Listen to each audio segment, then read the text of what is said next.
قلت اعمل لكم حلقه في القناه بالجيل الذهبي واعظم موسم في تاريخ النادي الاهلي، موسم 2005 2006. وده مش كلامي، ده كلام بعض المؤرخين.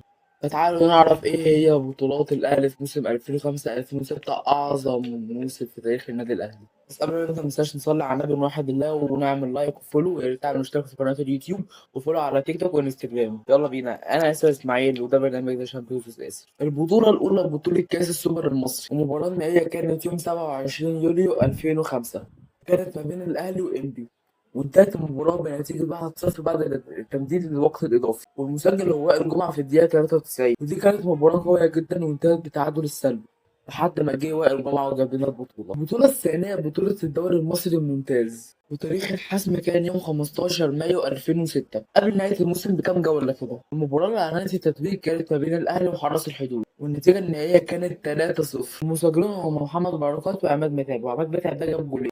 والاهلي بقى دخل الموسم وهو مسيطر عليه من اوله لاخره، وخرج منه بدون اي هزيمه. سلام بقى لو كان ده الموسم اللي فات، بس يلا قدر الله ما شاء فعل. البطوله الثالثه بطوله دوري ابطال افريقيا، جاب النهائي كان يوم 11 نوفمبر 2006، والطرفين كانوا الاهلي والصفاقسي التونسي، وانتهت المباراه بنتيجه 1-0 للاهلي، ومسجل هو بوتريكا في الدقيقه 92 بهدفه التاريخي.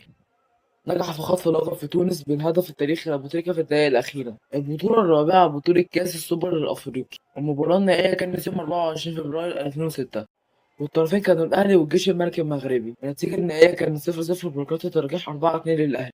المسجلون ركلات ترجيح هم شادي محمد وعماد متعب محمد بركات وأسامة حسني. ودي كانت مباراة تكتيكية مغلقة تألق فيها السد العالي عصام الحضري في ركلات الترجيح علشان يقود الفريق لمنصة التتويج. البطولة الخامسة بطولة كأس مصر، المباراة النهائية كانت يوم 16 يونيو 2006، والطرفين كانوا الأهلي والزمالك، والنتيجة النهائية كانت 3-0 للأهلي. مسجلين هم عماد متعب وده جاب جولين وأبو تريكة، وده كان تفوق كاسح للأهلي في نهاية القمة وفرض سيطرته على اللقب بنتيجة 3-0. وطبعا لازم إن احنا ما ننساش لأن كل ده كان بسبب المدرب اللي قدامكم ده، الأسطورة البرتغالي مانويل جوزيه، اللي أنا هعمل لكم عنه حلقة وإن شاء الله كانت جامدة أوي.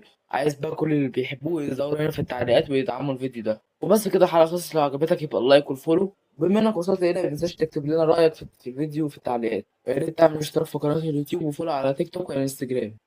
السلام عليكم.